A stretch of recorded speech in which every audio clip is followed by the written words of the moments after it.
Olá, estamos com mais um episódio do Comex Sem Fronteiras e hoje conosco o Mário Polis para falarmos um pouquinho sobre produtividade, sourcing, desenvolvimento de mercado e outras questões importantíssimas do Comex. Mário, seja muito bem-vindo. Obrigada por aceitar o meu convite. E o Mário, gente, veio importado hoje lá de Piracicaba para participar conosco. Para quem não conhece, o Mário ele é mestre, doutor e CEO da AME. Além disso, o Mário é nosso parceiro e amigo já bons anos, né? Bons anos. Não vamos falar do tempo, não, Mário, porque sim, a pessoa vai fazer conta, vamos deixar isso quieto, tá bom? Tá certo. Mário, por favor, para quem não conhece você ainda, se apresenta um pouquinho mais. Claro que sim. Bom, eu que agradeço primeiro do convite, prazer estar aqui, te ver, né? Fazer um tempinho que a gente não se via pessoalmente, se fala muito pela internet. Pela internet, né? E acaba que essa proximidade digital às vezes nos afasta fisicamente, né? É verdade. Mas obrigado pela oportunidade em si. Prazer estar aqui. Bom, eu sou o Mário Polis, eu sou tietense, mas estou agora quase já meio piracicabano, meio a meio de vida, né? E moro em Piracicaba desde 2008. Fui lá justamente para começar a trabalhar com importação. Na época, numa comissária de despacho aduaneiro, que ainda está lá. Conheço você desde essa época. E você me conheceu dessa época, né? Exato. E foi uma época de muita aprendizagem. Fiquei lá quase 4 anos. Não, um pouquinho mais de 4 anos, na verdade. Até decidi abrir o meu negócio, que era complementar, inclusive, mais complementar do que concorrente ao negócio em si que nós fazíamos lá. A gente começou quase junto no Comex, né? Porque eu tava começando, quando você tava lá começando, eu tava começando no Porto, né? Então... Eu sou de 2008, na verdade, de início de atividade. Eu acho que você já tava um pouquinho antes que eu. Mário, não faz isso comigo. Não, é só pra mostrar que você é mais experiente que eu. Eu sou de 2006. Tá vendo? Eu sabia porque na época eu lembro que até esse linguajar de Porto, essas coisas que você vinha nos visitar lá, pra mim era tudo novidade, você já vinha falar sobre isso, né? Mas não porque era muito distante, era pouca coisa, mas gente, sim. Mas esclarecendo, eu e o Mário, nós começamos muito cedo, né, Mário? Sim, desde bebês. A gente ainda tava lá, assim, saindo do pré-primário. Exatamente. A gente começou naquela época, podia, né? Podia. Ok. Exato. Então, rapidamente, eu trabalhei por 4 anos nessa empresa, e desde então, desde 2012, finalzinho de 2012, comecei o meu negócio e estamos aqui até hoje, né? Com a M-Consult e parceiros desde sempre, né? Desde sempre. Continuamos mesmo depois da jornada parceiros. Nossa, muito bom. Boa recordação. Mário, Bom, mas ninguém melhor do que você, meu parceiro de longa data e que está aqui no Comex comigo há tanto tempo, para a gente conversar um pouquinho hoje sobre alguns temas que parecem complicados. Sim. E desmistificando um pouquinho as coisas, né, na importação e na exportação. Sim. A gente falou sobre sourcing no começo, né, do episódio, e eu vou te pedir para explicar para quem não sabe o que é sourcing. Perfeito. O sourcing é um nome técnico, né, para uma atividade que popularmente a gente fala que é a busca por fornecedores no exterior. Uhum. E esse é um dos principais desafios do importador, né? É claro que o processo em si, não é simples, né? Tem todo um processo logístico, aduaneiro, tributário, enfim, por trás, mas existe o processo da compra e o de quem comprar, né? Então, o sourcing nasce justamente para responder essa dúvida. De quem eu compro? Ou de quem eu estou comprando? Será que aquilo vai chegar? Aquilo tá certo, né? Então, eu acho que o que resume o sourcing, mais do que dá um significado para ele, é trazer segurança para essa compra, e principalmente saber de quem comprar. E aí você tem várias nuances que a gente vai desenrolar aí também nos próximos tópicos, né? Então, basicamente, o sourcing, sim, se for para resumir, é o desenvolvimento de novos mercados, de novos serviços ou de novos produtos. Perfeitamente. E tem muita gente que me procura, e deve procurar você também, com dúvida se pode ou não importar, né? E uma das coisas que eu sempre digo, todo mundo pode importar praticamente. Perfeito. Toda empresa, desde que esteja de acordo, né, com o fisco, não esteja devendo nada para a Receita Federal, esteja tudo ok, também para o Estado, né?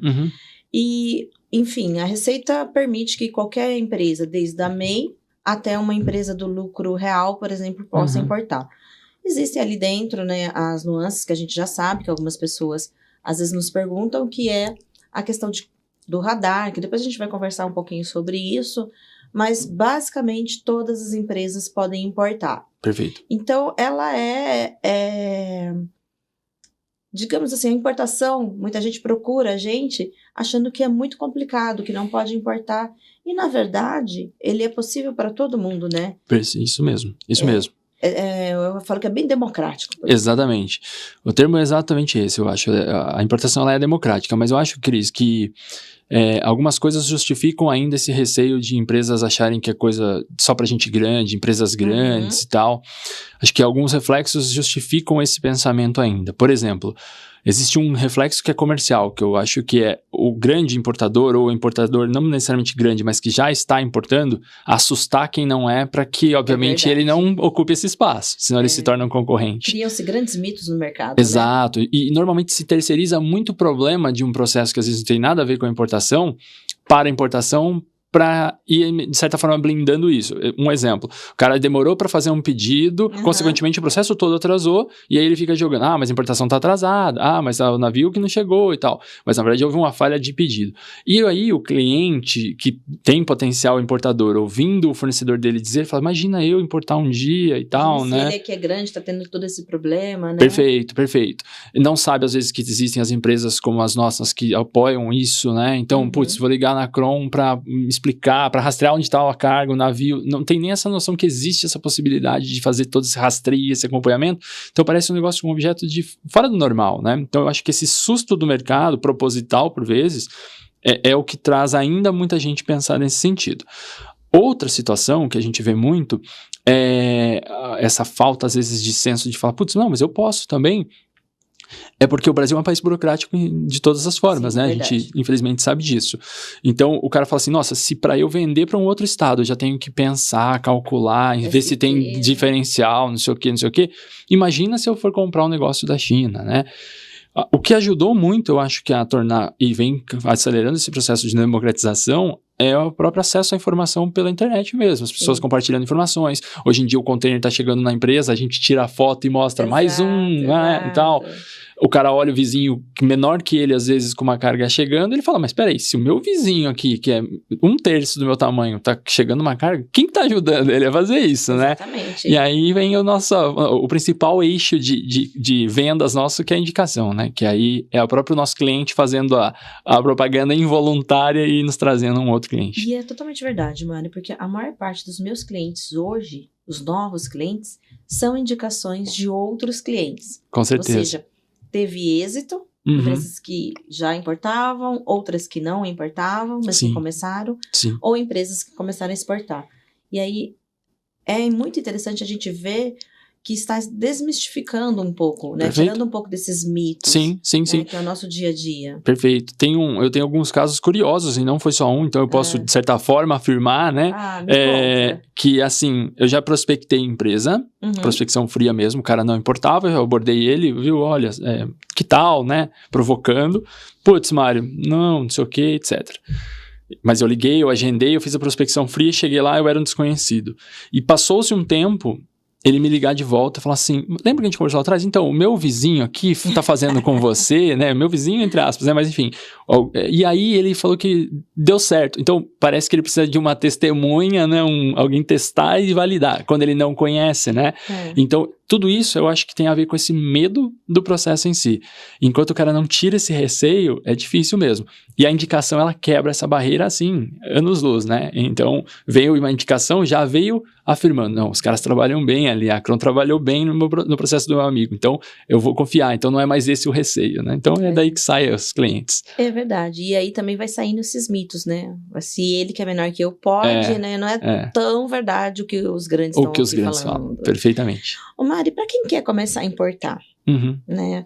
O que você dá de dica para quem quer começar a olhar para a importação? Porque para mim chega muito lá uma pergunta assim, como é que eu faço? Como é que faz? A gente já sabe, né? A gente consegue ali ajudar o pessoal, mas eu vou te pedir para dar algumas dicas, mas o essencial, o pessoal fala assim, o que eu importo? O que eu devo começar a importar? Tá. Ele chega lá e pergunta, o que dá lucro? O que você diria para esse pessoal que quer começar a importar? Não, Joia, a gente tem esse cenário, e depois também, se a gente puder, a gente comenta também sobre o cenário do cara que Ele até já sabe o que ele quer importar, mas ele também pergunta por onde começar. Acho que é importante As também duas coisas é interessante a gente falar. A gente, de certa forma, falar. Eu acho que o caso da pessoa que ele não tem ainda um investimento, ele, de certa forma, aliás, ele não tem um negócio ali para ele, naquele momento, fazer ele tem dinheiro, vamos falar o português, claro. Sim. E ele quer um negócio lucrativo. Ele tem dinheiro, ele tem vontade. Esse cara, na verdade, ele tem uma vantagem, que é o fato de ele entender na importação um investimento. Então, ele já não tem tanto receio, talvez. Então, ele já tem uma quebra aí de um problema que possivelmente aconteceria. Ele já venceu isso. Nesse caso, eu costumo não sugerir mais produtos. Eu já cheguei a recomendar algumas coisas. Mas hoje eu tenho feito o inverso. Porque eu tenho visto tanta coisa que eu achava que dava certo, que o cara não performa, e o inverso verdadeiro.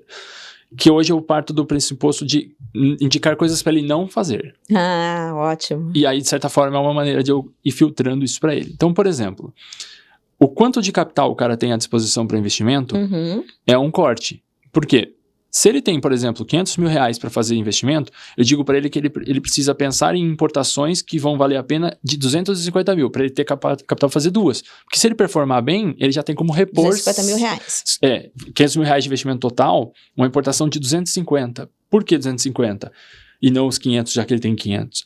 Porque se performar bem, ele tem mais 250 para reinvestir e para fazer o produto já ter o segundo lote encaminhado e não esperar vender para daí ele recuperar. E a gente também entra naquela questão do radar, né? Nem todo mundo consegue logo de cara um radar limitado. Bom, já que a gente está falando de radar, só vou explicar para quem não conhece, né? Sim. O radar, basicamente, vou explicar, é a quantidade, é o seu crédito que a Receita Federal te dá para você poder importar. Então, para importação tem 3 tipos de radares, né, Mário? Isso mesmo. Que é o simplificado, até $50 mil. Isso, expresso, né? Agora é expresso, né? Mais simplificado. Depois nós temos o limitado, que é até 150. Perfeito. E o ilimitado, que é a partir de 151 e aí vai. Ilimitado. Então, a gente às vezes também inicia pelo limitado, então... Sim. E começa por ali. Isso não é nenhuma desvantagem, porque ele precisa iniciar. Claro. E aí depois a gente vai pedindo revisões junto à Receita, vai trazendo mais poder de compra para ele, né? Sim, claro, vai crescendo gradativamente, né? E aí outros cortes também funcionam bem, Cris. Por exemplo, eu costumo dizer assim, mercados em que hajam grandes players nesse segmento, também não é interessante para quem quer investir, querer conflitar, querer competir com caras que já estão ali há muitos anos no mercado. Então, você tem segmentos que são bem oligopolizados no Brasil, então não adianta ir para aquele segmento. Por fim, acho que também uma terceira dica, só para a gente finalizar esse tópico, é fugir de algumas coisas que, infelizmente, no Brasil, e não é só necessariamente no Brasil, mas que a gente aqui tem bastante exemplo, que são as importações informais. O que eu quero dizer com isso? Tem muita gente que hoje, porque o e-commerce acelerou com a pandemia, enfim, está cada vez mais presente nas nossas vidas, o cara vai muito para a linha de utilidade doméstica, utensílios de bens de consumo final, que dá para ser vendido no Mercado Livre, por exemplo. Só que boa parte do que é esse mundo é um mundo que tem, por exemplo, na 25 de março. E não dá para o cara querer ter o mesmo nível de competitividade de quem está na 25 de março, porque infelizmente a modalidade da 25 de março, na sua grande parte, é uma modalidade de importação informal. Então não adianta eu querer pensar em trazer, por exemplo, canecas assim, squeezezinhos, que o cara lá de São Paulo que está há 30 anos importando lá para 25 de março, num volume estrondoso, de maneira infelizmente informal, faz, e eu vou querer competir com esse cara. E mesmo aqueles que fazem de maneira formal, tem aquela questão da quantidade, né? Sim. Até você consegue importar menos, que é o que a gente chama de MOC, né? O pedido mínimo. Mas, com certeza, se você importa um pallet, como você colocou aqui, de canecas, 1000 canecas, é muito diferente de quem importa 1 milhão de caneca, né? Então, o custo é totalmente diferente, Perfeito. Daí não dá para competir. Sim. Então, eu tento hoje ir mais nessa linha de exclusão, Cris. Não vai por aqui, não vai por ali, e aí o cara vai fechando um pouco a ideia dele. Mas acho que o mais importante, quando o cara pensar em investimento, é justamente fechar essas lacunas e pensar em coisas que ele tenha sinergia também. Porque não adianta o cara não ter expertise nenhuma no negócio, o produto chega e aí ele não performa vendas porque ele não sabe como escoar isso daí. Então tem que ter muito foco também na questão comercial, né? Tem sim. Eu também costumo falar mais uma coisa, né? Não sei se você concorda comigo. Eu costumo perguntar, o que você conhece? Qual o mercado que você está acostumado. Uhum. Então, às vezes você vai se colocar, pode dar certo, mas você vai se colocar para fazer um mercado que você não conhece do produto. Exato. E menos ainda sobre os canais de venda. Então, às vezes, é mais importante você saber para quem você vai vender do que até conhecer o próprio produto, Perfeito. Porque a gente está ali para ajudar ele a identificar os melhores produtos, os melhores fornecedores, mas ele não sabe para quem vender. Então, você pode ter ouro na mão. Mas você não sabe para quem você vai vender o ouro. Você vai ficar com o ouro na sua mão. Exatamente. Eu vejo, Mário, um desafio, um mito ainda muito grande que a gente começou a falar, que é sobre essa questão do importar é difícil, eu não sei por onde começar, mas eu tenho medo, tem muitos mitos ainda, né? Eu tenho medo, como é que eu vou achar o fornecedor lá fora? Eu vou confiar, não vou confiar, eu tenho que pagar à vista normalmente. Então, mitos como, vamos usar a China, né? Tudo que vem da China é de má qualidade, enfim. Vou comprar produto, vai chegar tijolo. Não, esse é ótimo, eu vou comprar isso. Eu ouvi falar, o meu vizinho falou que ele o amigo, o primo do amigo dele, comprou um produto e chegou tijolo. Abriu concreto. Nossa, que bom, né? Que chegou tijolo ainda, né? Dá pra vender. Né? Ok. Brincadeiras à parte. Mário, como que o sourcing evita e ajuda essas pessoas que têm esse desafio, né, a ser vencido, que é um receio? Como que o sourcing ajuda essas pessoas a terem uma confiança maior, a acreditarem, a desenvolver o seu projeto? Legal.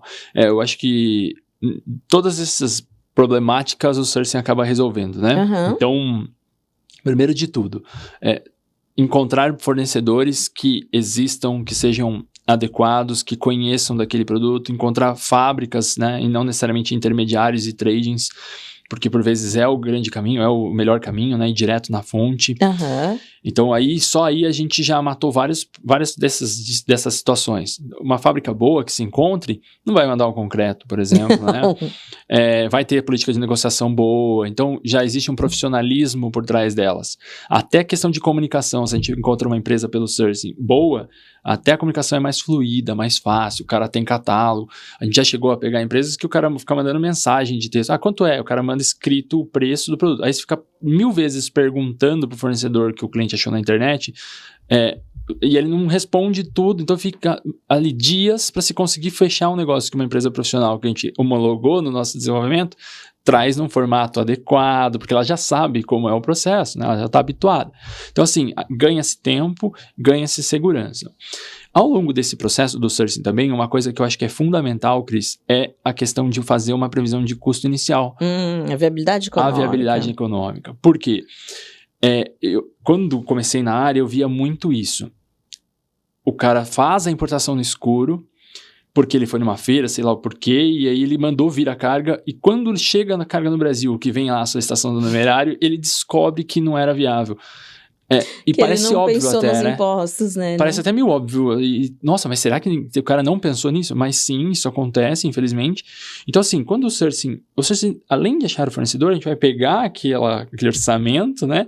E vai fazer as projeções de custos ali, falando, cara... Mário, mas é válido a gente colocar aqui. Nós fazemos isso, né? Também. Tem empresas aí no mercado que, vou dizer assim, vergonha alheia, né? Pois é. Dá o custo FOB ou dá o custo ex-works, para quem não sabe, né? Sim. O custo ex-works é retirar lá na planta do vendedor, lá na China, por exemplo, sim. Ou então lá no porto da China. Dali pra frente é tudo teu. Se vire. Se vire. E aí você fica lá com um custo que você acha, nossa, que incrível, vou importar. E o restante? No Brasil vendem assim, olha aqui a $3, né? Vou trazer 50 peças para ver se vira. Aí vem toda uma surpresa, né? É porque, eu tô ressaltando, porque eu já peguei muita empresa de sourcing entregando uma planilha assim. Entendi. E aí, quando eu faço a minha planilha, ou quando a gente faz a nossa planilha, né, Mário? A gente chega lá e o cara fala, não, mas o fulano me trouxe muito mais barato. Você fala, deixa eu ver. A hora que você olha, você fala assim, Jesus. Tô comparando laranja com melancia, não, né? Peraí, meu amigo, não, você pode não fazer aqui comigo, mas... Não faz aqui não, que vai dar errado. Sim, exatamente. Então, assim, exatamente. Eu tô pensando numa boa prática, né? Porque, assim, é inconcebível, infelizmente, esse tipo de perfil, né? Então, mas aqui existe, o custo, né? Mas existe, né? enfim, e tem que tomar esse cuidado. Então, faz um planejamento ali. Por vezes, tem um exemplo que eu sempre brinco que é assim, o cara às vezes ele utiliza no mês dele 1.000 peças daquele item que a gente está orçando. Só que quando a gente calcula só com 1.000, se a gente não tiver um pouquinho mais de visão e propor para ele, cara, por que não 2.000 peças? Porque com 2.000 são as mesmas despesas logísticas no processo, Sim. Só que agora são 2.000 peças, olha como já muda o custo. Então, esse mínimo de análise de custo, para não dizer de análises sofisticadas que a gente normalmente faz, inclusive que envolvem regime tributário, né? Importa pelo simples, lucro real, lucro presumido, acredita, não acredita. Então, qual é o corredor tributário que vai trabalhar? Exato, né? Vamos para um regime fiscal, inclusive eu vi aqui um podcast seu que falava sobre isso. Então assim, e aí, vamos por onde? Tudo isso faz parte de um sourcing bem feito. Só depois disso analisado é que então se importa, né? E sem isso, o cara está fazendo 100% no escuro. E é isso mais um detalhe ainda da primeira pergunta, né? Tem muita gente que se frustra na importação e depois vende essa ideia de a importação não funciona porque realmente o cara não fez um negócio de maneira profissional. E não adianta, você não faz um negócio nem nacionalmente, nem localmente sem planejamento. Você corre um grande risco. Imagina você fazer um negócio que envolve outra cultura, outro país, né? Sim, exatamente. Mário, a gente pode simplificar dizendo assim, que sourcing, contratar uma empresa séria de sourcing é investimento e não custo, né? Ah, com certeza. Tanto para quem está começando, que quer começar, como para aqueles que já estão no mercado e que às vezes não tem tempo de desenvolver novos produtos. A maioria hoje não tem tempo, né, de traçar estratégias, enfim, tem que ter departamentos robustos para fazer isso. E acaba não conseguindo realizar. Então, tanto para quem já está no mercado importando, quanto para quem pretende iniciar. O sourcing não é um custo, e sim um investimento, uma garantia de qualidade, né? Perfeito, é uma garantia de qualidade. Por vezes, ele se auto se paga, né? Porque, muito. Por exemplo, nesse exemplo simples que eu dei, se a gente não faz esses exercícios de planejamento, viu, não traga 1.000, traga 2.000, porque olha a redução de custo que isso dá. Essa redução simples, que parece que é pequena, já pagou o investimento que o cara fez conosco de pagar por esse sourcing. Então, com certeza, eu encaro como investimento. E para empresas que já importam, aí mais interessante ainda, porque o sourcing consegue abrir, inclusive, leques. Olha, você me pediu esse produto, mas também a gente, com esse mesmo fornecedor, encontrou esse, né? Que pode ser muito interessante para o mix de produtos da empresa, né? Que ele não tinha nem pensado ainda. Exatamente. Ou tinha pensado, mas falou, vai dar muito trabalho encontrar. Exato. Então, as possibilidades que a gente consegue trazer são muito maiores, né? Sim. Exatamente. E, Maria, uma dúvida, um medo muito comum que eu também sempre ouço, né? As pessoas chegam lá ou eu recebo por e-mail, você também, provavelmente, eu tenho certeza. Tá. A história do tijolo. Vamos voltar nela. Então, mas como que eu vou ter certeza que o que eu tô comprando é o que vai vir mesmo? Perfeito. Né? Quem é que pode me ajudar com isso? Como né? saber, né? Como ter essa certeza? Além, né, de termos desenvolvido em empresas que a gente vai analisar, a gente tem outras formas também de garantir, mesmo que não seja desenvolvido por nós, né? Sim, perfeito. Excelente pergunta e ponto, né, da gente falar. Porque, assim, quando a gente faz o sourcing desde o início, a gente já fez alguns filtros que, inclusive, já, em tese, garantiriam que não viria tijolo. Mas, ainda assim, a gente corre um risco, por exemplo, de ter feito um desenvolvimento e vamos supor que era um produto com uma embalagem customizada. Como garantir que essa embalagem vai estar 100% de acordo com o que foi, de certa forma, desenhado e tal. Então, independente do seu receio e tudo mais, e independente se a gente fez o sourcing do início, a gente consegue hoje fazer uma inspeção pré-embarque dessa mercadoria para validar o que está sendo embarcado, o que ficou produzido, né? Por vezes, o sourcing, essa etapa que a gente chama de homologação, que é um filhotinho dessa etapa, essa homologação que é feita ali para embarque, vai pegar, por exemplo, às vezes, olha, o tom de verde que foi pedido não era esse que foi rotulado o produto. Olha o que a gente chama de Pantone, né? Que é a definição da cor. Perfeito. Ou, olha, foi pedido 1.000 itens, mas aqui tem 1.010. Às vezes não é nem maldade do fornecedor. Às vezes o setup da máquina produzia o 1.010, só que aí se não quantificou, vem declarado 1.000, pode até ter um risco aduaneiro, por exemplo, de ter 10 a mais. Então, assim, tem toda essa questão da qualificação do produto para ver se está ok, em ordem, de acordo, quanto quantificação também, em termos de medição do produto. Comprei um fio numa bitola de 0,8. Então, pega o medidor, pega o paquímetro, mede o fio. Olha, quantos rolos tem que ter aqui? Ah, tem que ter, comprei 1.000 rolos, tem 1.000 rolos aqui. E tudo isso formalizado, né? Não é só verbal, Cris, tem aqui 1.000 rolos. Não, isso vem em relatório, isso tem foto, isso tem vídeo, isso é provado, né? Então, além dessa, se a gente pega um source do início, além de ter feito já um belíssimo pré-filtro para garantir um monte de coisa, ainda assim a gente faz esse outro para que tudo que chegue esteja de acordo. Cada vez mais vai mitigando o risco de chegar tijolo ou chegar alguma coisa que não era o que você queria. A gente já pegou situações, Cris, de fazer essa inspeção na origem e ter ajudado, inclusive, quando, por alguma razão, vamos pensar num processo aéreo, o transportador aéreo deixou uma caixa para trás e embarcou X. Aí não fica localizando, a gente fala, olha, foi produzido, foi entregue, tá vendo? Ó, tinham aqui 40 caixas, tá vendo? Aí é legal até como um documento de prova, né? Porque a companhia aérea vai falar, não foi entregue, né? Exato. Então serve até para isso, né? Não é para isso, mas também ajuda. Serve para muitas coisas. E também, eu costumo dizer assim que, além dessa vistoria, digamos, cara crachá, também é muito importante para quem compra alimentos ou produtos químicos, né? Que você pode, inclusive, auxiliar na contratação de laboratórios ou empresas que vão lá realmente analisar se aquele produto está de acordo. Porque de um lote para o outro pode ter uma variação, né, Mário? Sim. Ixi, um processo produtivo de um item químico, questões ambientais, climáticas interferem na produtividade, né? Então, sim, ajuda também. Esqueci só de dizer um ponto que também é importante, Cris. Vamos supor que a gente não fez um sourcing, né? Não nos contrataram para isso, por exemplo. Então, a gente vai pegar a inspeção pré-embarque ali. Por vezes, a gente fala assim, viu? Antes de fazer essa inspeção pré-embarque, aliás, antes de você comprar o produto, como você não tem certeza da origem, você achou na internet essa empresa, vamos fazer uma inspeção da empresa, então? Então, antes do cara iniciar efetivamente a compra daquele material, se a gente não fez o search, a gente recomenda fazer a inspeção da empresa. Essa inspeção da empresa ela é bem importante porque ela também vai traduzir exatamente aquilo que o cara supõe que seja. Então, é um fabricante ou não é? Você está falando com um vendedor ou você está falando com diretamente a fábrica? Essa fábrica tem todos os requisitos de controle de produção, como ela faz isso, me mostra as fotos disso, então tudo também, foto e relatório. Até passando por questões que hoje são super relevantes, que são as socioambientais. Exato. Então, essa empresa tem mão de obra formalizada, é uniformizado, usa IPI, enfim, todos esses detalhes da auditoria da empresa, antes de começar a comprar dela, é possível também ser feito, coisa que antigamente não dava, né? E isso, inclusive, quando muita gente pode falar assim, eu com isso, né? Pode ter gente que pense assim, mas quando você tem uma empresa que se preocupa com isso, significa que ela realmente existe, que ela realmente é sólida, que ela realmente está no mercado, enfim. Uma outra dica que eu também costumo falar é, olhe se essa empresa já exporta para o Brasil ou para outros países, se ela participa de feiras, né? Excelente, 2 pontos super, super relevantes.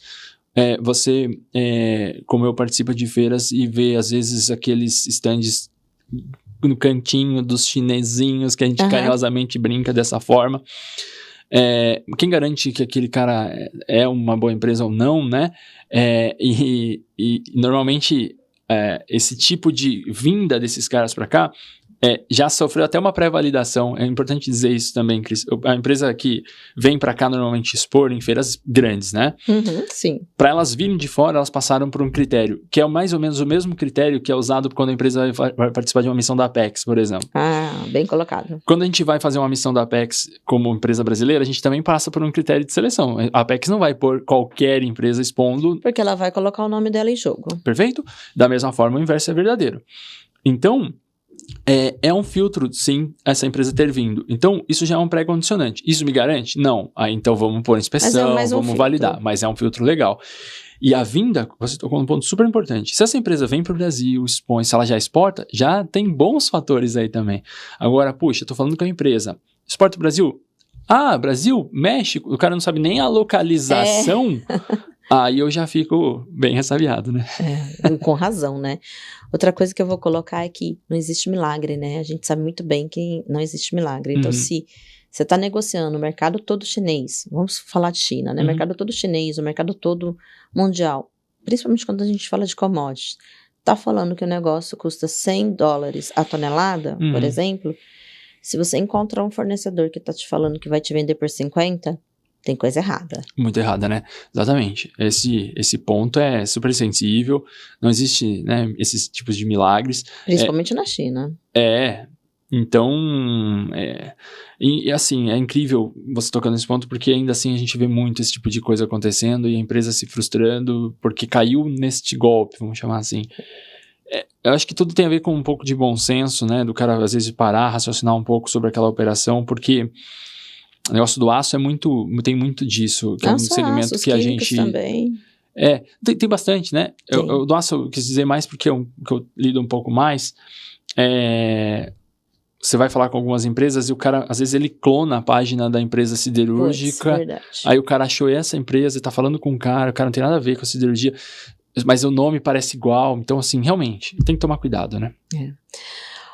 Mário, tem muitos erros, né? Que mesmo quem às vezes está, né? Eu digo tropeços, na verdade. Mesmo quem às vezes está há muito tempo no comércio exterior, acaba às vezes não se atentando, porque de repente ele comprava sempre no mesmo Incoterm, não era ele quem colocava, ele tinha uma outra pessoa, e que o Cersei também ajuda muito a mitigar esses erros, que eu vou usar, por exemplo, o Incoterm, né, vou pegar exatamente o Incoterm, então a pessoa não se atenta nem na importação e nem na exportação, né, não se atenta ao Incoterm que está sendo negociado. Eu vou pegar o FCA. O FCA é uma coisa, assim, interessante, porque ele pode ser FCA planta, como ele pode ser FCA porto, digamos assim. Então, se a empresa não se atentar ao local do FCA, ela pode... Um produto que era bem competitivo, pode não ser competitivo. Perfeito. Ou uma venda, né, que era lucrativa, passa a não ser. Ou então, ele recebe um custo, né, que era ex-works, ou seria igual ao FCA planta, praticamente, e ele acha que é colocado aqui no Brasil. Aí quando ele vai ver, ele tem toda uma cadeia ainda logística para colocar ali. Perfeito. E ele não computou isso. Cai de novo naquela história que a gente falou. Ele achou que o preço final dele era aquilo. Sim. Então o Incoterm eu vejo que é um erro ainda muito rotineiro. Rotineiro, claro. Que as pessoas não observam, não dão tanto olhar. Até negocia às vezes direitinho, mas na hora que vem a documentação... eles assinam a documentação em outro Incoterm. Entendi, perfeito. Não, tem esse detalhe. Tá aí, talvez, mais uma vez, o reforço da primeira fala sobre o sourcing, que é de fazer ali um planejamento de custo bem feitinho. Porque quando a gente desenha essa operação no planejamento, a gente já cravou necessariamente qual é esse Incoterm, dentro dessa negociação que eu fiz ali para aquela cotação, e a partir dali... Eu já disse, por exemplo, até para fazer essa cotação, eu já falei assim, Cris, nesse caso eu vou precisar de transporte, tal. E ao passar para você, você faz como se fosse uma dupla checagem. Não, Mário, além disso, tem isso e isso ainda. Exatamente. Para a gente se ajudar e compor o todo. Então, realmente, quando a gente faz um planejamento, a gente está falando para o cara, olha, vai chegar na sua porta por esse valor e tudo que pode acontecer está aqui previsto. Para justamente não faltar essa falha, para não gerar essa falha, não faltar coisas dentro do planejamento. Então, eu acho que a importância de usar empresas que conheçam bem da logística é justamente para apoiar nisso. É difícil, eu entendo, para o lado do importador ou para o exportador, lembrar quais são todas as variáveis na hora que ele definiu o que é um Incoterm, né?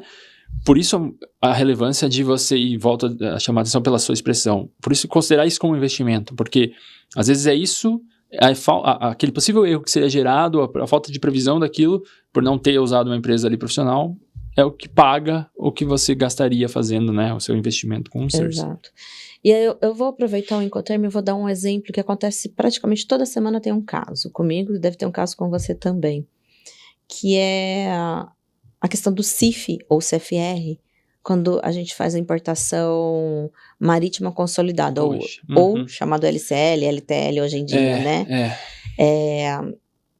Muitas empresas, né, acabam ficando um pouco de carga para trás, daí o exportador fala, não, eu te dou frete. E eles falam, que ótimo, né? Tô bem. Eu vou deixar você contar. Nossa, qual é a surpresa que vem aí? Poxa, pois é, né? Então, e ilude mesmo, porque normalmente esses fretes já são baixos por natureza, né?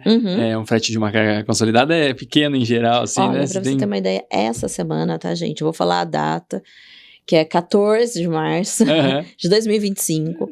A gente tá aí com alguns portos da China com $1 a tonelada. Ou o metro cúbico no frete internacional. Ou seja... E não é Black Friday, né? Não, e não é Black Friday. Não é Black Friday. É real. Então, aí, isso pro desconhecimento, né? O cara fala assim, nossa, ele me deu o frete, né? Aí o cara fala, meu Deus. E olha que coisa curiosa, né, Cris? Parece que daí quando cai na nossa mão e a gente vai falar pro cara não caia nessa pegadinha... Parece que a gente tá querendo... Vender aqui algo diferente, né? Parece que a gente tá querendo vender uma dificuldade, não, dar uma dificuldade para vender uma solução, né? Enfim, e porque no geral é isso que infelizmente a gente tá acostumado a ter no mercado brasileiro nos serviços, né? Mas enfim... A gente tem casos e casos que a gente poderia contar aqui de situações dessas, assim, que inclusive o cara teimou e falou, não, mas eu vou. Então tá bom, né? Só formalizamos, né? Pra você lembrar que eu te falei. E que aí, quando a carga chega no Brasil, vem a surpresa da armazenagem, né? Vem a surpresa das taxinhas locais. Exatamente. Porque aí, quando chega sem essa negociação realizada previamente, né? Quando mudou para um CIF, um CFR com frete prepaid... Aí vem lá, mas foi contratado lá na origem, não posso fazer nada, né? Foi decidido assim. Aí você liga pro exportador, aí ele não sabe de nada, né? Ele nem sabe, mas ele não sabe né? mesmo. Ele não tem o que fazer, né? Fazer o quê? Quer contar para o pessoal, para quem não sabe o que é CIF, o que é CFR? Então, esses incoterms são aqueles em que o fornecedor banca o transporte até o porto de destino. CIF com seguro e o CFR sem. Exato. E aí, quando chega aqui, ele é designado para um terminal, vai lá e você tem uma armazenagem assustadoramente mais alta do que quando ligou lá para a Chrome e falou assim, então faz você aqui, contrata. E aí você já dá para ele, inclusive, quanto vai custar essa armazenagem previamente. Porque a gente negocia, a gente já sabe da pegadinha, né? A gente, assim, não é que o exportador tá te fazendo uma pegadinha. Ele não sabe como que é aqui no Brasil ou no outro país de destino que ele vai enviar. Então, né, Mário, acontece muito. Essa semana passada, um cliente meu de longa data já, mas ele sempre traz full container. Por um acaso destino, ele resolveu trazer um LCL e ele não contou pra gente. É meio que assim... Esqueceu e mandou bala. Ele estava fazendo desenvolvimento de um novo produto, um novo fornecedor que apareceu, e o fornecedor fez um preço legal e falou assim, não, eu te dou o frete. E veio no LCL, ou, para quem não sabe, que é consolidado contra os importadores dentro do container, né? A galera chama até de compartilhado, né? De compartilhado, exatamente. E é de fato, né? Aí chegou, o valor da mercadoria... Olha, era assim, ínfimo. Tá, vamos por 10 mil reais, sei lá. Talvez mais um pouco. 20 mil reais. Tá bom. Tá, convertendo. Ok, você vai entender, porque eu guardei esse número, até 20 mil reais convertendo o valor FOB da mercadoria, né? Aí chegou aqui no Brasil, CIF até, na verdade. Aí chegou aqui no Brasil, ele não tinha negociado nada. Quem negociou foi o exportador, que só negociou o frete e veio tudo com tabela cheia. Nossa. Então chegou aqui no Brasil, só para vocês entenderem, quando a gente contrata um frete consolidado, compartilhado, LCL, LTL, né, os vários nomes, a gente faz toda a análise de viabilidade, de novo, falando, né? E a gente negocia já com os armazéns e com os NVOs a armazenagem, inclusive o tempo de armazenagem. E nesse caso dele, veio com 7 dias o período. Nossa. 7 dias, gente, se pegar final de semana, não dá nem tempo. Nem desovou a carga nem do container. Na carga dele, ainda por cima, deu canal. Putz. Aí, canal, quando a gente fala, é quando não é no canal verde, né? Dá qualquer outra cor. Conferência. Exato. E aí, entrou na tabela pública do porto, o que era para ter custado em torno de 4.500, vai, de 4 a 5, dependendo do terminal, né? Nas nossas tabelas, né, Mário? De 10 dias, 15 dias... Custou para ele, no final da conta, por 15 dias, 19 mil reais. Lembra qual que era o valor da carga? Era 20 mil. De armazenagem, ele estava pagando 19. Aí ele falou assim, não quero isso, põe fogo. Aí eu falei assim, não é bem assim. A cobrança vai continuar aqui para você, o terminal vai vir atrás de você, você vai ser protestado, enfim. Ou seja, gente... Esse é o famoso caso o molho saiu mais caro do que o peixe, né? Perfeitamente. Então, assim, sempre, mesmo que você não esteja, né, fazendo conosco, procure a gente, ou procure seu despachante, seu agente de carga, seu operador logístico de confiança, converse, não caia nessas pegadinhas Eu vou te dar de graça, né? Sim, porque de graça sim. não tem nada. Até os agentes de carga cobram caro nas taxas locais nesses casos, né, Cris? Exato. Aí o $1 que parecia super legal, $5, frete grátis, sei lá, que o cara fez, quando chega aqui descobre que tem taxa daqui, taxa dali, taxa de lá. Esse é um caso também. No mesmo caso. É o mesmo caso. Ficou R$3.000 as taxas locais. Caramba, se você tivesse feito, quanto seria? Estourando. Estourando, nem $100. Seria R$500. R$500. Vai, R$1.000 tava lindo. Né? Imagina, não ia chegar. Não ia nem chegar. A carga tinha 3 metros cúbicos. Nossa. Era barata, leve e não tinha como chegar nisso. Sim. Ô, Mário, e assim, eu vou voltar, que você agora há pouco estava falando de resumo, feiras, né? Desculpa, não faça prepaid. Não. Né? Se custo frete LCL, né? Não. Gente, se o Incoterm começar com C, sai fora. Sai fora dele. Sai fora. Exatamente. Procure ajuda. Sim. Urgente. Mário, voltando um pouquinho, a gente começou a falar ali atrás de feiras, né, da Apex, etc., que ajuda muito os exportadores locais a desenvolver mercado. Isso. Mas tem muita gente que acredita que feira é besteira, ou porque alguém, de novo, o primo do amigo dele foi e falou que não é legal, Perfeito. que não deu negócio nenhum. Uhum. Ou porque ele acha que é um custo desnecessário. Claro. O que você pode comentar sobre participar em feiras, tanto em importação quanto para desenvolver a exportação? Claro. Eu vou começar com de exportação, que talvez seja um pouco mais curto, depois vou no da Impo. A exportação, Cris, eu acho que ainda que o cara não exponha na feira, porque eu entendo investimento e tal, né? O ir a uma feira, se for fora do Brasil, se o cara tiver essa oportunidade, faz muito sentido. Primeiro, porque ele vai conhecer mais do mercado, naturalmente ele vai parar no stand, vai perguntar, vai se inteirar, gera networking, então o cara começa a conhecer os players daquele mercado, ele no mínimo ele sai com informação, o que é muito rico. Ou ele vai implementar melhorias na sua empresa, ou ele já vai saber o que espera ele na concorrência. Exato, que estratégia ele passaria a adotar, né? Porque, por exemplo, indo numa feira, ele pode fuçar tanto informação que ele pode entender que, de repente, naquele mercado só vai entrar se vender através de um distribuidor ou só com um representante e o cara tem que ser local porque tem que falar o idioma. Enfim, tem um monte de coisas que sentado na cadeira não tem como descobrir lendo na internet. E por mais que o ChatGPT esteja avançado, né, e as inteligências, não vai trazer esse nível de fidelização de dados, né? Não.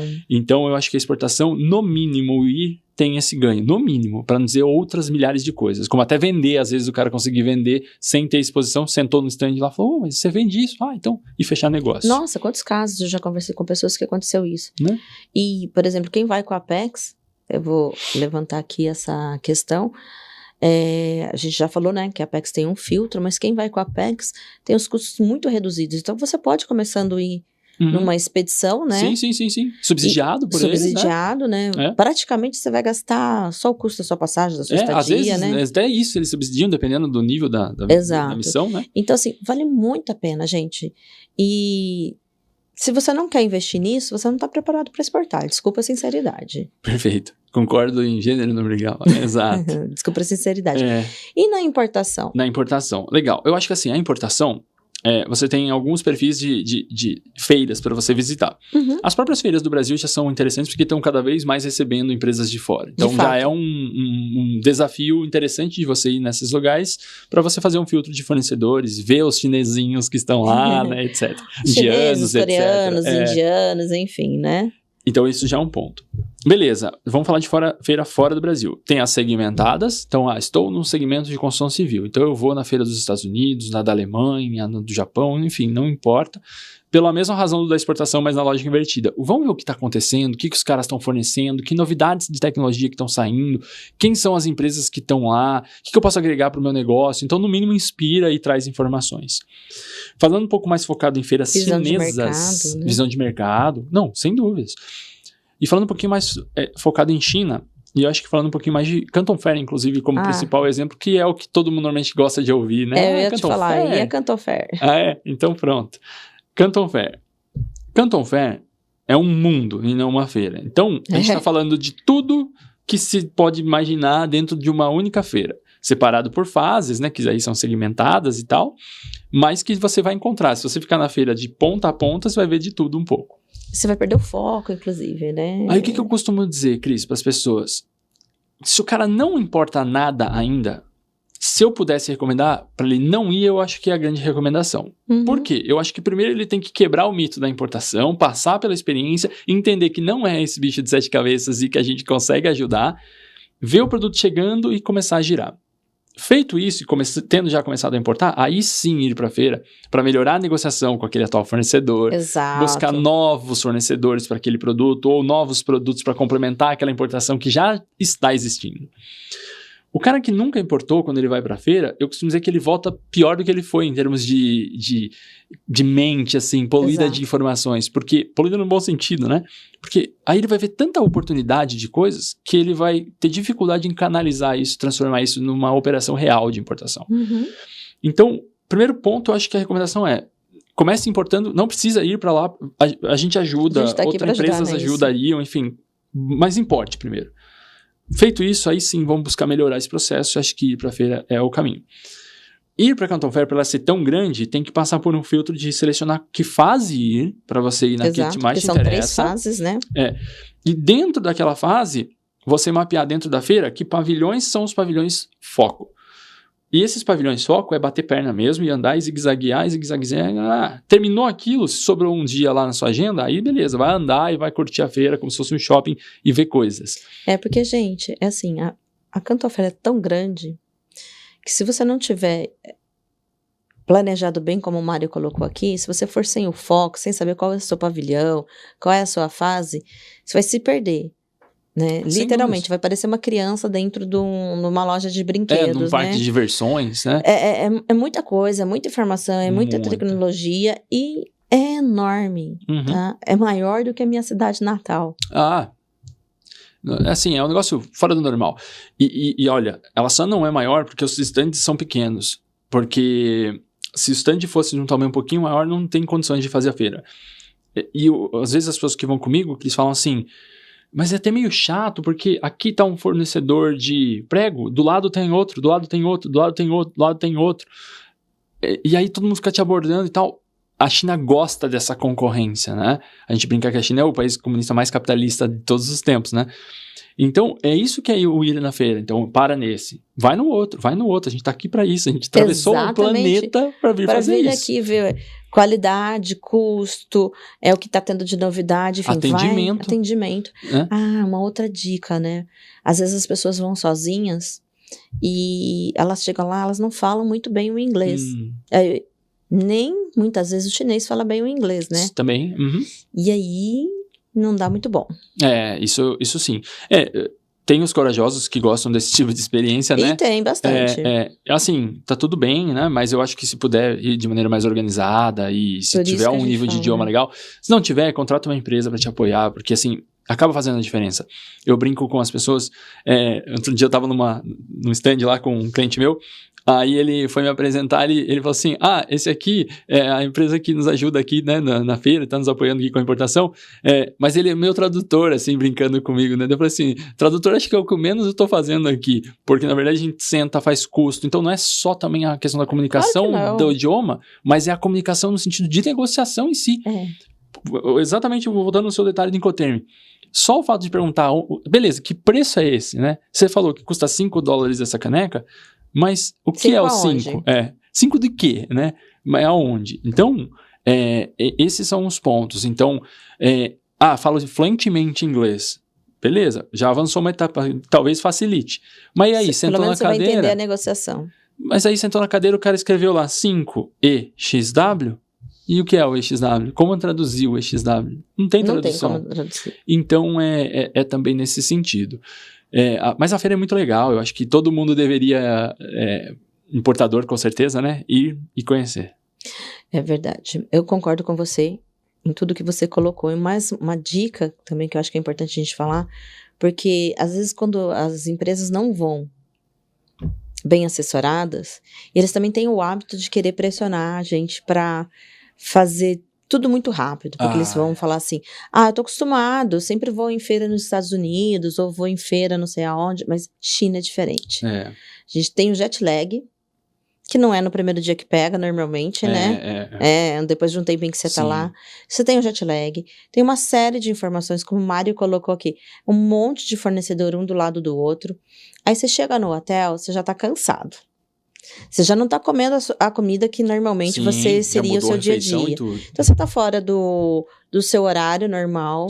Você tá entrando no jet lag. E seu dia no Brasil tá começando, então começa a mensagem. Exato. Você não vai chegar no hotel e conseguir dormir de imediato. Você vai ter que falar com o Brasil, etc. Sim. Quando você vê, tudo que você conversou pode ter se apagado, porque o cérebro humano faz isso, né? Natural. E aí você vai perdendo. Então é importantíssimo, eu falo de que a cada X dias, né? Daí a gente pode negociar isso, conversar isso, mas a cada X dias é necessário parar um dia para alinhamento. Ou seja, com o Brasil, ou seja, alinhamento interno, ou um alinhamento com a equipe que está com você, mas é necessário fazer essa parada, porque senão você... E tem gente que vê isso como perca de tempo, na verdade é ganho de tempo, é fazer com que a sua estada lá seja produtiva, senão você volta com aquele monte de papel, de folder, e chega aqui e você não lembra nem o que era. Exato, eu pego o cartão de quem era. Nossa, e aquele cara que eu gostei lá, nossa, e agora, né? Exatamente. Exato. Olha, Cris, tem um outro ponto que eu também acho um pouco ruim hoje em dia. Infelizmente vai soar como crítica, porque nesse caso eu acho que é uma crítica. Tem algumas empresas que produtizaram aí da Canton Fair meio que a nível turístico, assim, sabe? Sim, vejo muito. Aí tem uma grande empresa no segmento, inclusive faz isso, né? E aí, Cris, por vezes eu vejo aquela galera toda lá assim, aí você pergunta, tipo, concorrentes juntos indo visitar o mesmo, porque ele segue o ritual do grupo, sabe? Aí vai eu que, sei lá, sou um distribuidor de aço aqui em Ribeirão, onde nós estamos, e você que é de Sertãozinho, no mesma missão, nós dois lá, no mesmo stand, falando com o fornecedor. Então, isso também eu acho que é um outro ponto a ser analisado. Então, assim, tem milhares de empresas sérias que te apoiam nesse sentido, mas tem muitas empresas ruins. Então, assim, analise muito bem com quem você vai à feira, a Canton Fair em específico, porque você pode estar do lado de um concorrente, você pode fazer uma missão sem planejamento, chegar lá sem um mapa pré-definido e voltar sem resultado nenhum. E o investimento em custo, ainda beleza, porque se a empresa se o cara tem um capital e tudo mais, beleza, ele gastou lá X para fazer esse investimento, talvez ele absorva. Mas tem gente que não é tão simples assim. Mas mais do que o valor em si, Cris, tempo que você despendeu para fazer isso. E a experiência, né? Porque depois você vai ficar achando que não vale a pena. Exato. Ao contrário, que é o que a gente está falando aqui. Então, esses são detalhes importantíssimos na hora de se programar. E, de novo, por isso que é importante você ter uma empresa séria, competente, que tem experiência, né? Nesse negócio. Quantas vezes você já foi pra China, Mário? Eu tô indo agora em abril pela 12ª vez. Oxê. É quase um chinês, né, quase gente? Um chinês, Ô, Mário, eu queria conversar com você, porque é muito comum. Então, a gente tá lá, né? A gente tá desenvolvendo o produto, manda o preço lá pro cliente, fez toda a viabilidade econômica, analisou o regime tributário dele, fez a lição de casa bonitinha. Aí, o cliente vira assim, não, mas eu compro no Brasil, eu pago aqui, olha, eu vou economizar só 20%. Não vale a pena. Vai lá, pechincha, né? Vou usar a palavra pechincha. Não, vai lá, pressiona o chinês. E aí tem duas coisas que eu vou perguntar pra você, em cima dessa colocação, que não deve acontecer com você. Acho que não, mas vamos lá. Primeiro, se a diferença for só 20%, é ruim? Não, de hipótese alguma. Já você vai discorrer sobre isso, então. E quando você pechincha demais em cima do primeiro preço, que você estava lá com o chinês, e esse é mais ou menos o preço de mercado, e você consegue chegar no preço, o produto que você estava negociando inicialmente provavelmente é o produto que vão te entregar? Provavelmente não, né? Não existe milagre, né, Cris? Bom, Cris, você trabalha muito seriamente com análise de custos. Sim. E você sabe bem que no serviço que você faz e que você se especializou em fazer, não existe como enxugar tanto a ponto de você entregar o mesmo nível de qualidade de um serviço num preço que é bem mais baixo do que ele efetivamente vale. Correto. E a gente tá falando de serviço. Serviço. Agora, vamos falar de mercadoria.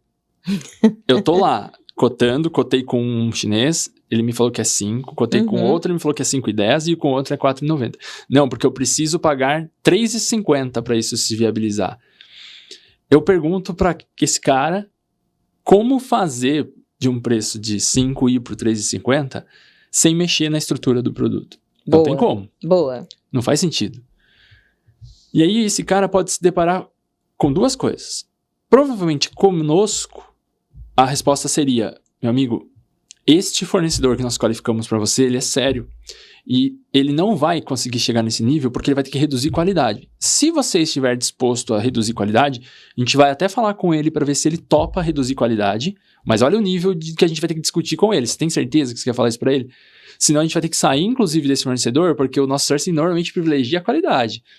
O Brasil não é um país que consome qualidade a nível extremo de alta. Mas é o boa, o médio, e dependendo da linha, pode até ser o nível um pouquinho mais baixo. Mas não é o porcaria. Não. Então a gente vai privilegiar no nosso sourcing, trazer pelo menos o bom. Quer descer o nível para ficar no preço, mas e os problemas que isso pode ocasionar? Então a gente costuma costurar essas provocações para ele para ver se é isso mesmo que ele quer. Porque às vezes, Cris, olha que curioso. Semana passada um fornecedor chinês estava aqui no cliente nosso. A gente foi lá na reunião lá, pra enfim, negociar e tal. E aí o meu cliente começou a apertar ele nisso e eu bato sempre nessa tecla. Aí eu falei pra ele, a gente já tinha conversado, eu falei, olha, ele realmente pede mais desconto e tal, mas você já chegou no seu limite, eu entendo, eu só tô realmente fazendo essa transmissão pra você, mas eu tô super aberto se você falar assim que é aí o limite. Aí ele falou assim, não, é aí o limite. Aí ele falou assim, você já pergunte pra ele de volta, o chinês falando pra mim. Porque muita gente acha que o chinês é meio continha, não sei o que, amador, né? Não. O chinês falou assim pra mim, eu olhei a planta fabril dele aqui e eu vi que essa máquina aqui, veja isso, tá longe daqui da expedição. Eu olhei que ele não usa solar aqui na indústria dele. Ao invés de ele pedir desconto pra mim, pergunta pra ele por que ele não melhora a estrutura produtiva da empresa dele, que eu acho que ele vai conseguir reduzir o custo operacional dele. Aí eu falei assim... Você falou, ai meu Deus, agora como eu vou passar essa informação? Mas passei. E o cara gostou até. Porque ele falou assim, nossa, é verdade, né? Eu tô aqui e tal, você já tinha me falado que não era pra fazer isso. Resumo da ópera. Quer pedir desconto pro chinês? Tudo tem limite. Ele talvez flexibilize um pouco pra te seduzir, pra pegar o negócio. Desceu muito o preço, provavelmente, inclusive, esse fornecedor talvez não seja não tão legal de trabalhar, porque ele vai reduzir a qualidade sem te avisar. Ou ele vai ser muito claro, tomara que sim, né? Te avisar, espero que te avise, né? Agora, não vai reclamar depois, né? De ter recebido um produto ruim por isso. Né? Exatamente. Isso acontece muito porque aqui no Brasil a gente está acostumado a pechinchar, cultural, né? Cultural. Lá na China, os impostos, eles não são como é aqui, né? Que muda de um estado para o outro. Então, assim, não tem toda essa variação. Então... lá um desconto de 5% é muito desconto. Exatamente. E as pessoas não entendem isso, mas só 5% não, gente. Mas para eles 5%, porque eles não estão acostumados. E tem um detalhe. Depois você pergunta por que eles preferem, às vezes eles tiram a preferência do produto que ele vendeu para o Brasil para vender para outros países. Porque os outros países não pechincham que nem a gente. Exato. E acho que é importante também dizer, Cris, que um chinês, ele é muito numérico, assim, no processo dele de cálculo de custo. Não sei se quem vai nos ouvir aqui já teve a experiência de estar na frente de um chinês como a gente já teve, e ele faz muita continha, assim, sim, calculadora e rabiscos e tal. Normalmente, a conta dele, óbvio que regras e regras, né, de fazer custo, tá muito atrelada com o nível de produtividade dele. Então, boa. Ele fala assim, eu chego no preço, mas então não é 1.000 peças. Tem que ser um lote inteiro só para você. Então, tem que ser 20 mil peças. Você consegue 20 mil peças? Então, quando o cara vai fazer esse nível de negociação, eu acho que é sempre importante ele avaliar. Primeiro, beleza, se não está ainda no custo adequado dele, faz um cálculo inverso de falar assim, então precisa sair da ponta por esse valor. Se esse valor for muito menor do que o valor primeiramente apresentado, não é aí a resposta. A resposta é, vamos aumentar a quantidade e ver que isso vai resultar? E ainda pode ser outras coisas. Pode ser, por exemplo, mas peraí, você está no Simples Nacional, cara. Então, o teu custo hoje não é tão bom comparado ao maior que você lá. É comum isso. Porque o cara importa mais, o cara tá no lucro presumido, o cara tá no lucro real, o cara importa por Santa Catarina, o cara importa por Minas. Então, existem outras coisas que não é o preço ex-works do produto que vai resolver. Exato. Bom você tocar nesse assunto, porque muitas vezes chega até mim, como para você, empresas que falam assim, olha, meu concorrente está vendendo muito abaixo do que eu consigo comprar. Tem alguma coisa errada. Aí ele vem tentar te espremer na logística. Perfeito. Ou tentar espremer o fornecedor. E é aí que entra a nossa experiência em fazer análise de viabilidade. Fala, peraí, deixa eu dar uma olhada antes, né? Antes da gente responder qualquer coisa, a gente costuma olhar. Qual é o seu regime tributário? Simples Nacional. Por onde você importa? Por Santos. Aonde você vende? Qual é o seu principal mercado consumidor?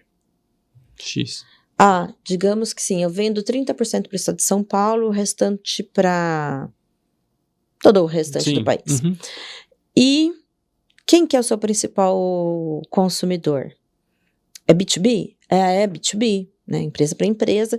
E qual é o perfil das suas empresas que você vende? São grandes empresas, grandes distribuidoras. Fala, o que você está fazendo no Simples Nacional ainda? Porque, para quem não sabe, o Simples Nacional não acredita nada. E se o seu negócio vende para o B2B... Tá perdendo vendas. Você tá perdendo venda, inclusive. E é claro, você não vai conseguir competir com aquele cara que tá importando pelo lucro presumido ou pelo lucro real, usando um corredor tributário como Santa Catarina ou Minas e comprando em quantidade maior que a sua. Ou seja, não adianta. Acreditando imposto, passando crédito. Acreditando imposto, passando crédito, fazendo conta contábil, né? Que sim.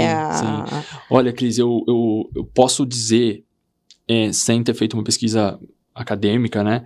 Por empirismo puro, assim, que eu tenho certeza que de pequenas e médias empresas, eu estimo que umas 7 empresas não sabem fazer a conta final do produto importado dela. As outras 3 são atendidas por nós. Boa. Não, brincadeira. Não, mas acontece que, inclusive, às vezes, quando a gente pergunta qual é o seu regime tributário... Não sei.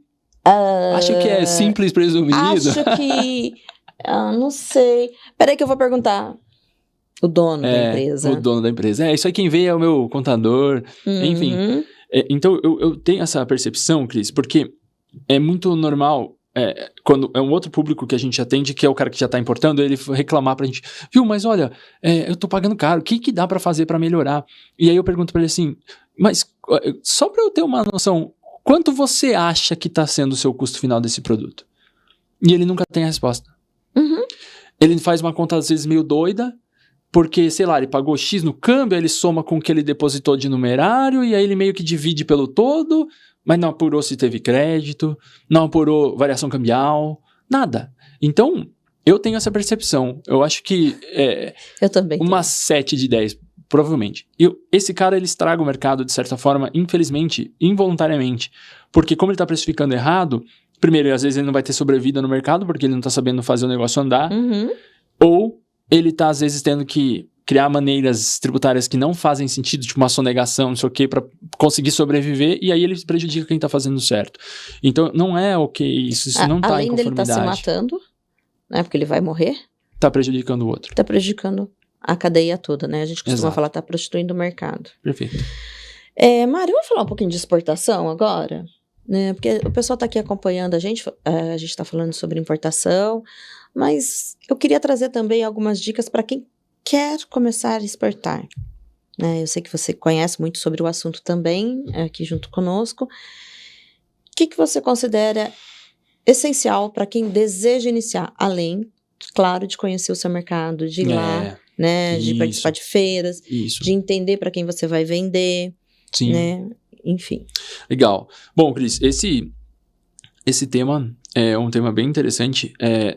Lá no mestrado, a gente criou, nos trabalhos nossos acadêmicos, eu como meu orientador, um mapa do tipo, para entender mesmo qual era o nível de dificuldade em ranqueamento mesmo, do porquê que as empresas não exportam, as pequenas e médias. E é diferente do da importação, porque a maior dificuldade é, primeiro de tudo, vender, e aí você tem subdivisões aqui, que é, não falo o idioma, não sei precificar a exportação, não sei por onde começar, não sei que mercado que eu vou vender. Então, esse é o primeiro grande eixo de dificuldade das empresas. Então, a primeira dica que eu posso dar para essa empresa é, primeiro, ela buscar uma orientação com base em dados estatísticos. Recomendação minha é mapa de oportunidades lá do site da Apex. Se o produto que você tem hoje no teu portfólio está sendo exportado por outras empresas brasileiras, para quais países isso está acontecendo, quais países estão crescendo em consumo disso, etc.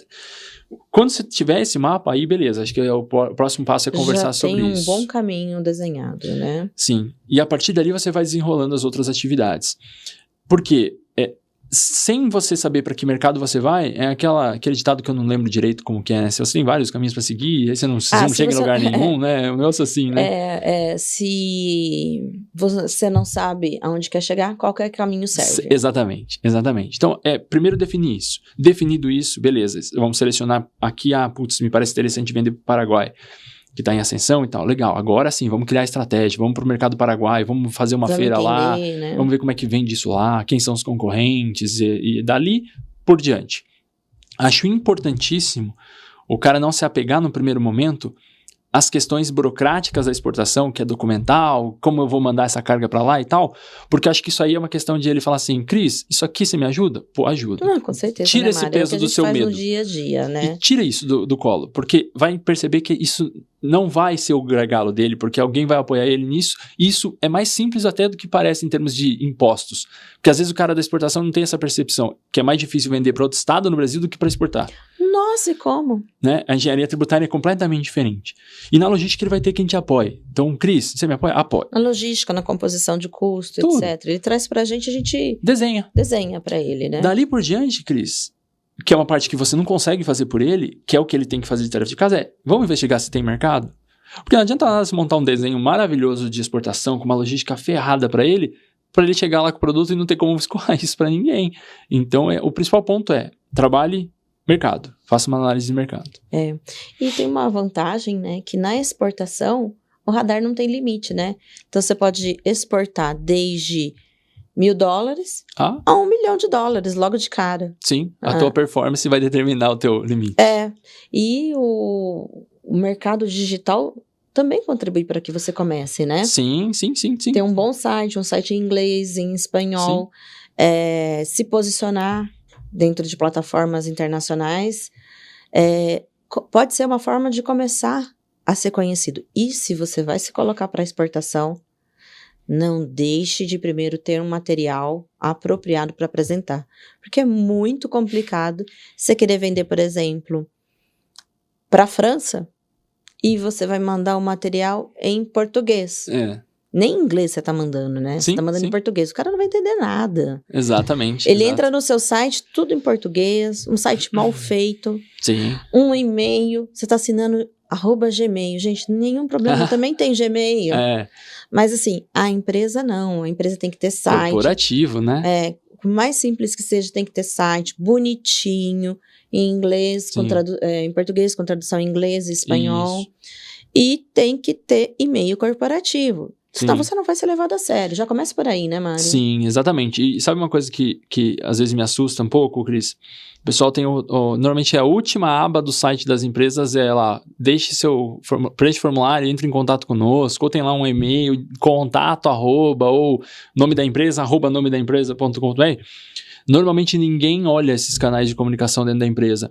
E já recebi por vezes situações, escutei, etc., que tinha uma empresa argentina contatando a empresa brasileira por lá e ninguém respondia o cara, e em tese o cara perdeu a oportunidade de vendas dele. Então é um negócio doido isso. Como às vezes a empresa brasileira não se prepara. Mas eu entendo um pouco também. É o óbvio que não é óbvio, né?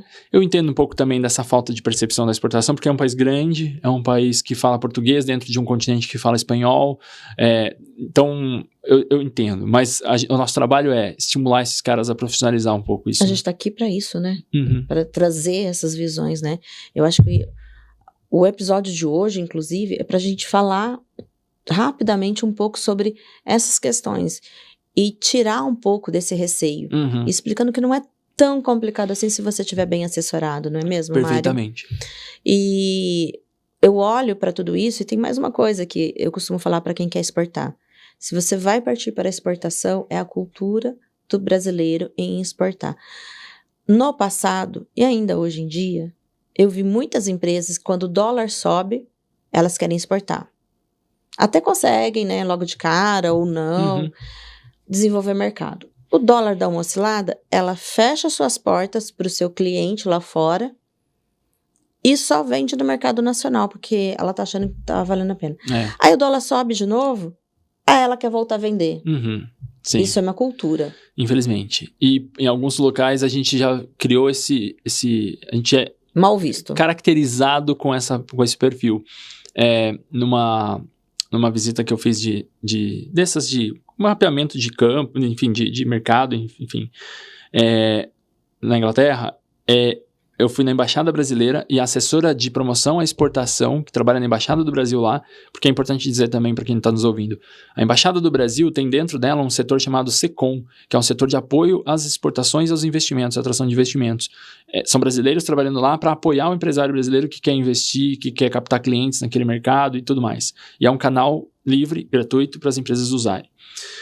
Enfim, aí eu fui visitar a SECOM da Inglaterra, lá de Londres, e a primeira pergunta que a moça fez pra mim, eu achei até interessante, mas acho que ela tava tão cansada disso que ela já me tacou na cara, assim. Ela falou assim, você está vindo aqui só porque agora o mercado brasileiro não tá legal, ou você tá vindo aqui porque realmente são projetos de longo prazo?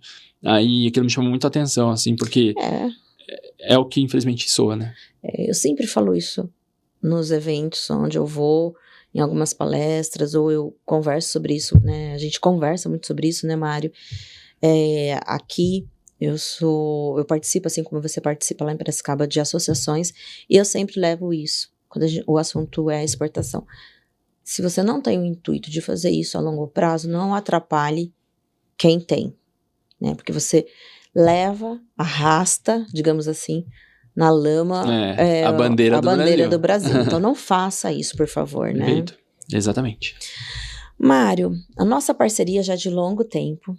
Eu tenho muita gratidão, né, por tudo que você já nos auxiliou a fazer. A gente também já participou muito com vocês em muitos projetos. Participa, né? E participa, né? Não participou, participa. A gente participa muito juntos, sim, né? Em diversos tipos de projetos, né? Horas na logística, horas um ajudando o outro no serviço. Troca de informação. Bom, nosso dia a dia é dinâmico, né? Sim. Tanto que a gente falou assim que a gente mais se vê online do que pessoalmente. Isso veio depois da pandemia, né? Também, né? Mas eu quero que você conte um pouquinho o que você acha dessas parcerias como a nossa. Porque tem gente que não entende porque somos parceiros, porque a gente desenvolve isso junto. Eu costumo dizer porque ser pato é horrível, né? E aí vem a brincadeira. Mas eu queria que você dissesse como que é trabalhar com a Kron, por que você trabalha com a gente e por que a gente trabalha com você. Claro, não, perfeito. Bom, Cris, eu acho que acima de tudo no comércio exterior, como a gente tem muitas empresas trabalhando, né? Talvez para quem não trabalha, não opera com importação e exportação, parece um mercado menor do que efetivamente ele é, né? Exato. Cada um dentro do seu mercado conhece o próprio tamanho dele. A gente sabe que hoje tem milhares, realmente, de empresas de logística, de comércio exterior no Brasil. São muitas, aumentando todos os dias. Mas eu acho que o principal pilar que faz uma aliança ser tão duradoura como a gente tem, né? Da gente se conhecer desde quando nós éramos funcionários das empresas. Exato. E depois a gente caminhar juntos com as nossas. Primeiro de tudo é confiança. Exato. Segundo de tudo, eu acho que é entender que aquela pessoa tem conhecimento suficiente para me trazer, para me ajudar a resolver problemas dos nossos clientes. A gente complementa, né? Complementa. Então, assim, eu poderia pesquisar no Google milhares de empresas que, em tese, ofertariam o seu serviço, ou o meu serviço, ou o serviço de outros parceiros que nós temos em comum. Mas quem garante que aquilo que está no site, na prática, acontece? Porque é na dor que a gente vê quem tá junto já e quem passamos tem. várias, E eu né? acho que no comércio exterior, assim como em qualquer outra atividade, a gente tem perrengue. Não é um mar tão bonitinho quanto... Você acha que no comércio né? exterior tem, Né? tem como Tem qualquer um um? pouquinho, Eu acho que né? tem um pouquinho mais. Então, assim, puxa, atrasou uma carga, o nível de transparência, pô, Cris, atrasou por quê? Mário, porque aconteceu isso, mas a gente já tá resolvendo. É você poder ligar pra pessoa 9 da noite e ela não se incomodar porque você tá ligando fora do horário pra ela pra perguntar um negócio, tirar uma dúvida. Exato. Acho que a parceria tá muito ligada nisso. Então, acho que esse é um principal pilar, essa confiança, isso que a gente foi conquistando ao longo dos anos. Ninguém é perfeito, a gente erra, com certeza, mas a proatividade na resolução dos problemas, ela é, eu acho que um diferencial. Perfeito. E é isso que eu enxergo hoje em vocês. Então, acho que isso vem nos trazendo todos esses anos aqui. Mais do que isso, eu conto com vocês, principalmente para montagem de projetos mesmo, né? Então, tô lá com um caso prático mesmo, né? Tô com um caso, preciso mandar essa carga pro Chile. Cris, Sara, viu? Me ajuda aqui, ó. Preciso disso aqui, tal. Ó, Mário, tá aqui. No dia seguinte, às vezes o mesmo dia, tá aqui e tal. Pô, tomara que feche. Aí começa até aquela oração Rios, né? Vai fechar, né? Então eu acho que é isso. A gente faz uma corrente, que né? fortalece, né, Cris? Exato. E um outro ponto que eu acho que é importante dizer também, Cris, é que essa dimensão do comércio exterior, para ele ser tão grande e profundo, até comercialmente, o fato de eu estar em Piracicaba, você estar em Ribeirão, são polos perto, próximos, mas eu não consigo ter contato. É muita gente para se, em tese, atender. Então, o fato de você estar aqui, de certa forma, eu me vejo como um pezinho aqui também. Exato. Então, é também nesse sentido. E a gente com você lá, né? Exato. Mário, eu só tenho que agradecer a todos esses anos de confiança e parceria. Tá? E desde que a Amy tá aí há 12 anos, né? Fomos pro 13 agora. Tá indo pro 13 já. A gente trabalha juntos, né? Sim. E desde que a Cron também existe, a Cron continuou esse trabalho. Então, eu falo, gente, porque, como o Mário já falou, nós nos conhecemos muito antes das nossas empresas existirem. E trabalhávamos juntos já em parceria muito antes. E a confiança mútua que a gente desenvolveu, a gente traz para os nossos clientes. Porque quando você traz um desenvolvimento em parceria com uma outra empresa, porque... Entendam o seguinte, quem chegar em vocês e disser que é bom em tudo, é mentira, tá? Daí já começa por aí. Como a gente falou, corre, né? Corre, porque se alguém disser que é bom em tudo, mas sim, a gente pode ter um network e uma cadeia realmente boa em tudo, quando a gente une forças, não é mesmo, Mário? Sem dúvidas. E é isso que a gente faz muito bem há anos. Exato. Enfim, Mário, quer falar mais alguma coisa? Suas últimas considerações? Não, acho que é só agradecer mesmo, né? É uma pauta que eu gosto muito, né? E acho que foi bem produtiva. Espero que as pessoas também gostem do que nós conversamos. E dizer que acho que... no mínimo, acho que o que a gente quer compartilhar com o podcast de hoje é justamente para aqueles que ainda não estão inseridos, de repente poder aí dar mais coragem para que eles sigam em frente, né? E para aqueles que já estão, que com certeza busquem melhorias, que continuem. Não é fácil, óbvio, né? A gente vive num mercado tão desafiador, mas eu acho que quando você encontra empresas que te apoiam e que você busca informações que são verdadeiras e, enfim, trabalha certinho, o mercado tende a acontecer e pode não estar tão legal agora, mas daqui a pouco vai melhorar, né?